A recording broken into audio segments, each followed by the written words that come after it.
అందరికీ నమస్కారం అండి. వెల్కమ్ బ్యాక్ టు సరళాస్ నాతో నేను.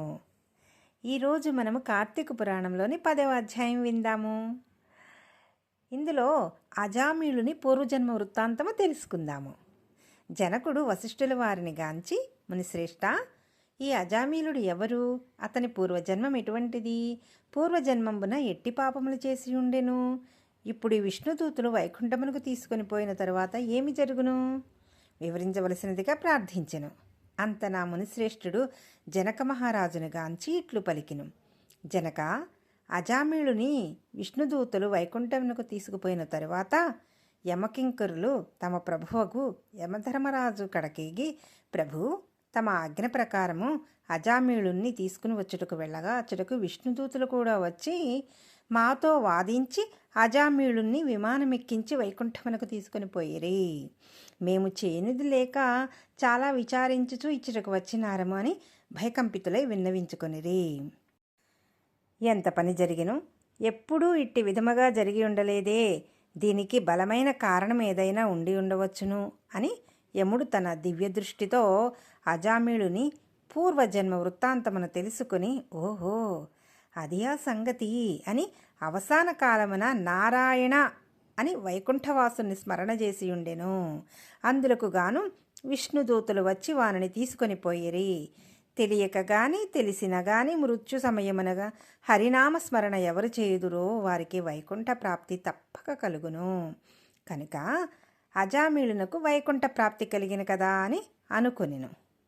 అజామిళుడు పూర్వజన్మలో మహారాష్ట్ర దేశమున ఒకానొక శివాలయములో అర్చకుడుగా ఉండెను. అతడు అపురూపమైన అందం చేతను, సిరి సంపదల చేతను, బలము చేతను గర్విష్ఠి అయి శివారాధన చేయక శివాలయము యొక్క ధనమును అపహరించుచు శివుని విగ్రహము వద్ద ధూపదీప నైవేద్యములను పెట్టక దుష్ట సహవాసములను మరిగి విచ్చలవిడిగా తిరుగుచుండెడివాడు. ఒక్కొక్కప్పుడు శివాలయంలో పరమేశ్వరునికి ఎదురుగా పాదములుంచి పరుండెడివాడు. ఇతనికి ఒక బీద బ్రాహ్మణ స్త్రీతో రహస్య సంబంధం ఉండేది. ఆమె కూడా అందమైన దగుటచే చేయనిది లేక ఆమె భర్త చూచియూ చూడనటుల నుండి భిక్షాటనకై ఊరూరా తిరుగుచూ ఏదో వేళకి ఇంటికి వచ్చి కాలం గడుపుచుండెడివాడు. ఒకనాడు పొరుగురికి వెళ్ళి యాచన చేసి పెద్ద మూటతో బియ్యము కూరలు నెత్తిన పెట్టుకుని వచ్చి అలసిపోయి, నాకు ఈ రోజున ఆకలి మిక్కుటముగానున్నది, త్వరగా వంట చేసి పెట్టుము అని భార్యతో అనెను. అందులకు ఆమె చేదరించుకొనుచు నిర్లక్ష్మితో కాళ్ళు కడుగుకొనుటకు నీళ్లు కూడా ఇవ్వక అతని వంక కన్నెత్తైనను చూడక విటునిపై మనస్సు గలది అయి మగని తోలనాడుట వలన భర్తకు కోపం వచ్చి ప్రక్కనున్న కర్రతో బాధెను. అంత ఆమె భర్త చేతి నుండి కర్ర లాగుకొని భర్తను రెండింతలు కొట్టి బయటకు త్రోసి తలుపులు వేసుకొనెను.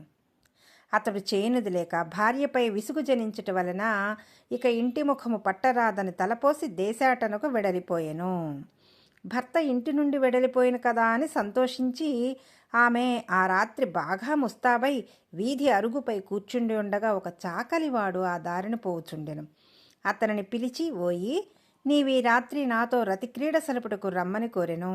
అంత నా చాకలి, తల్లి, నీవు బ్రాహ్మణ పడతివి, నేను నీచుకులస్తుడును, చాకలవాడిని, మీరీ విధంగా పిలుచుట యుక్తము కాదు, నేనెట్టి పాపపు పని చేయజాలను అని బుద్ధి చెప్పి వెడలిపోయెను. ఆమె ఆ చాకలవాడిని అమాయకత్వమునకు లోలోన నవ్వుకుని అచ్చటి నుండి బయలుదేరి ఆ గ్రామ శివార్చకుని కడకేగి తన కామవాంఛ తీర్చమని పరిపరి విధముల బ్రతిమిలాడి ఆ రాత్రంతయు అతనితో గడిపి ఉదయమున ఇంటికి వచ్చి, అయ్యో, నేనెంతటి పాపమునకు ఉడిగట్టితిని, అగ్ని సాక్షిగా పెండ్లాడిన భర్తని ఇంటి నుండి విడలగొట్టి క్షణికమైన కామవాంఛకులోనయ్యి మహాపరాధము చేసి తిని అని పశ్చాత్తాపమొంది ఒక కూలివాణిని పిలిపించి కొంత ధనమిచ్చి తన భర్తను వెదికి తీసుకురావలసినదిగా పంపెను. కొన్ని దినములు గడిచిన తర్వాత ఇంటికి రాగా పాదములపై పడి తన తప్పులను క్షమించమని ప్రార్థించెను. భర్త ఇంటికి రాగా పాదములపై పడి తన తప్పులను క్షమించమని ప్రార్థించెను. అప్పటి నుండి మంచి నడవడిక అవలంబించి భర్త అనురాగమునకు పాత్రురాలయ్యెను. కొంతకాలమునకు శివార్చకునకు ఏదియో వ్యాధి సంక్రమించి దినదినము క్షీణించుచూ మరణించెను.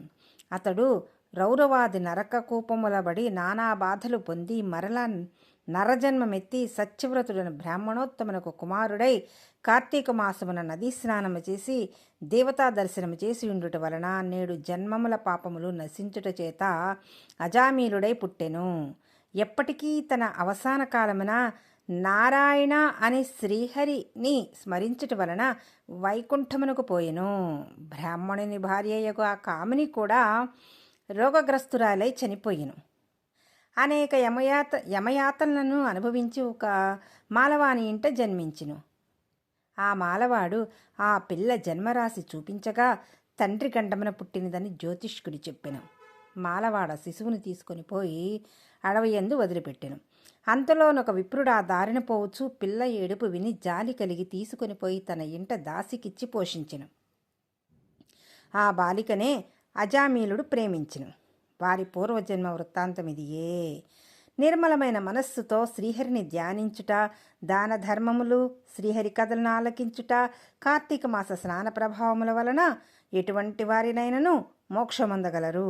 కాన కార్తీక మాసమునందు వ్రతములు, పురాణ శ్రవణములు చేసిన వారి ఇహపర సుఖములు పొందగలరు. ఇట్లు స్కాంద పురాణాంతర్గత వశిష్ట ప్రోక్త కార్తీక మహత్యమందలి 10వ అధ్యాయం సమాప్తం. నారాయణ నారాయణ నారాయణ. ఓం నమ శివాయ.